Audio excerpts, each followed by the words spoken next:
aspect of rider biomechanics focuses on the rider in detail. A rider wants their horse to be straight, supple, balanced, etc., but a horse cannot be any of these if their rider is hindering rather than helping them due to their own position and balance problems. Please be sure to give this video the thumbs up, and if you'd like to become a better rider, make sure you subscribe to this channel and hit the bell to be notified when a new video becomes available every week.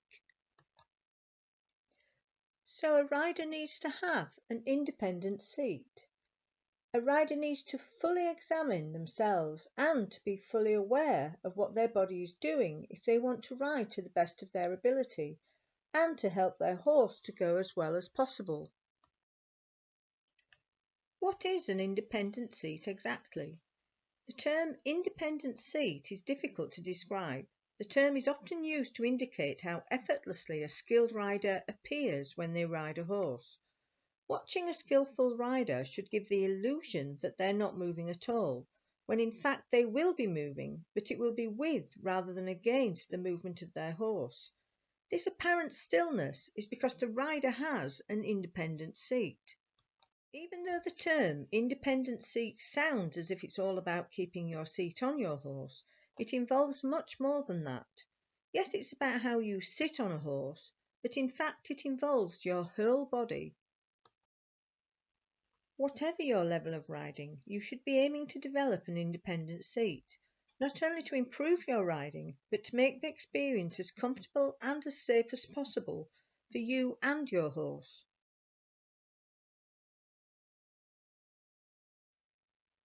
Having an independent seat means that the rider can stay in balance with their horse through different speeds and gradients. Also, the rider does not have to resort to gripping with the legs or pulling on the reins to help them balance. Each of the rider's limbs can be controlled independently of each other, therefore enabling the rider to give the aids or signals or cues clearly and concisely. All this of course means that the rider is far easier to carry and has better communication with their horse. At the other end of the scale entirely, think about when you were a complete beginner, or if you can't remember that, think about a beginner rider that you've seen. When a beginner rider uses their legs, their hands tend to move at the same time. In fact, sometimes a beginner's hands shoot up in the air whenever they move their legs. The opposite happens when a beginner rider tries to use their hands to stop their horse. In this case, their upper body may tip forwards and their legs may swing backwards. These extreme movements usually disappear quite quickly, hopefully, but this example illustrates what the body tends to do, albeit to a much lesser extent as the rider gains experience and until the rider learns to have full control of their various body parts. Even experienced riders, though, can still have a certain amount of this behaviour going on when they ride, particularly if their confidence is affecting how they ride. Symptoms that a rider does not yet have an independent seat include losing the stirrups, hands that won't stay still, gripping knees, wobbly or disengaged legs, and bouncing, etc., etc.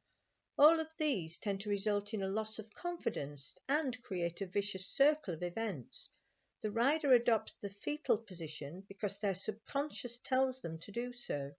This makes them even more insecure, they grip and curl up even more, and so on. In fact, your confidence and your seat are linked in that if your confidence is low, you will tend to do the opposite of what you would do if you had an independent seat, and vice versa. Why is an independent seat so elusive? For many riders, development of the seat was not a priority when first being taught to ride, and therefore they've developed rider problems that don't go away without some special attention. For example, no amount of being simply told to keep your legs still or keep your hands down will help a rider to do this. The root of the problem must be found and then worked through before a rider can improve. It can be difficult to find help too, because most instructors don't specialise in this area of riding teaching. This is because this subject, rider biomechanics, is relatively new and is not commonly taught in most traditional riding coach curriculums. Even people who are very good riders themselves cannot always help. Many top riders have an independent seat almost naturally, or appear to do so. It's usually due to very hard work, but also they may be naturally athletic. So they often find it hard to empathise with the struggles of less gifted riders that may have a less than athletic disposition. This means that even top riders and coaches cannot always diagnose the root cause of the problem. How do you get an independent seat? You gain an independent seat by improving your position and balance. The subjects of rider position and balance are inextricably linked, and it's not until a rider has good position and balance that they have the ability to develop an independent seat. Gaining good position and balance is all about aligning and balancing every part of your body, from your feet to the top of your head. It only takes one of these elements to be askew to throw everything out of sync. It's therefore important to examine all of these elements in detail and sequentially. Improving your position is the first step to improving your riding. Many common rider problems, including pain and discomfort when riding, can be attributed to poor rider position and balance. In addition, many cases of resistance in a horse stem from poor rider position and balance.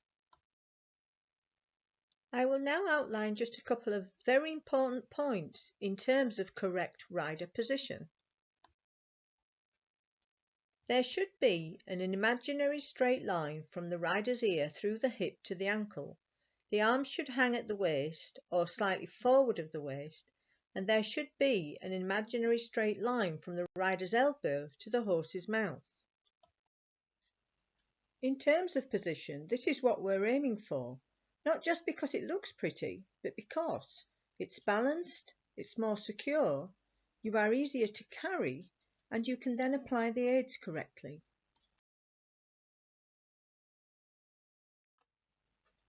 As already mentioned, if areas of your body are out of line, this will cause problems. For example, the correct positioning of the rider's legs is crucial for good balance. If they are positioned too far forward, the rider sits too far back, putting too much weight on the weakest part of the horse's back. If the rider's legs are positioned too far back, the rider's upper body tips forward.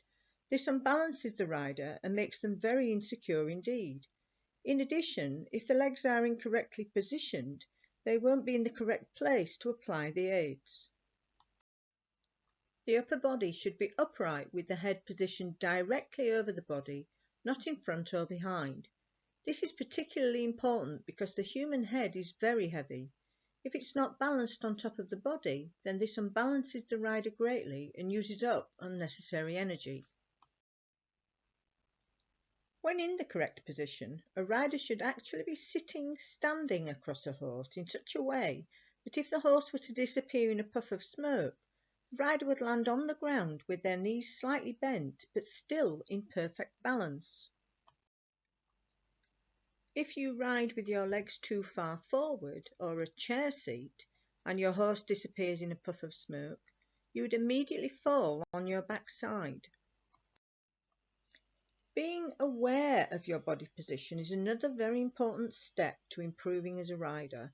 Often riders are not actually sure of what is happening to the various parts of their body. This is partly because a rider cannot see much of what their body is doing when riding, unless they have mirrors available to them, and partly because riders are not commonly taught what they are meant to feel. Learning to become a better rider is about developing an awareness of what is happening to your body when you ride. A rider should be aware of what they can feel, right from the soles of their feet upwards. So, for example, they should be able to feel the balls of their feet with equal pressure from side to side. The stirrups should be in just the right position on the feet so that the rider can properly engage the lower leg, with the heel position just slightly lower than the toe. In this position, the heel can then dip further when necessary in order to absorb the movement that is generated by and is travelling upwards from the horse. Each area of your body plays a very important part in achieving a good position and maintaining that position and balance on a moving horse. After improving your position, improving your balance will lead to you becoming a more secure and therefore more confident rider. Improving your balance is the key to further improving your riding. Good balance comes easier to some than others, and generally speaking, the older you are, the more you have to work to have good balance. So children tend to balance more easily and naturally, whereas older riders often have problems with their balance. This is because children tend to carry out activities that use balance on a daily basis. Modern adults tend to not do so. This can be very frustrating if you rode as a child and can remember what it used to feel like. Sometimes it seems that the harder you try, the more unobtainable those quiet legs, still upper body and good hands become. Struggling to gain the same feeling that you had as a child rider and failing is one of the factors that helps to erode confidence in a mature rider. You can greatly improve your balance, and riding correctly is a great exercise to improve your balance in general. But you need to make sure that you are practicing the correct behaviour each and every time you ride by maintaining or even improving your balance, rather than practicing the wrong behaviour and just getting better at doing it wrong. Improving your balance involves utilising certain mounted exercises. So if you are one of the many people having problems, there are several things that you can do to improve the situation. Such as exercises that train you how to get just the right amount of weight going down through your legs. These include standing in your stirrups in all three gaits, that's walk, trot and canter, and through changes of speed within the gait. Think about what happens when things start to go wrong. The lower legs start to creep upwards. In addition, you may start to grip, which just increases the problem. The key is to learn how to properly engage the lower legs so that they stay in the correct place, no matter what the upper body does. So, learning to keep your lower legs engaged underneath you is imperative to say the least. Improving the stability of your lower legs, along with improving your position and your balance, are at the heart of the Horse Rider's Mechanic books and the Horse Rider's Mechanic online course. You can read the first chapters of each of the books on our website. See the links below. If you've enjoyed this video, please give it the thumbs up. And if you'd like to learn more about improving your position and balance, make sure you subscribe to this channel and hit the bell so that you get a notification when we release a new video every week. Please share this video with your fellow riding friends and please leave a comment below with what you found interesting.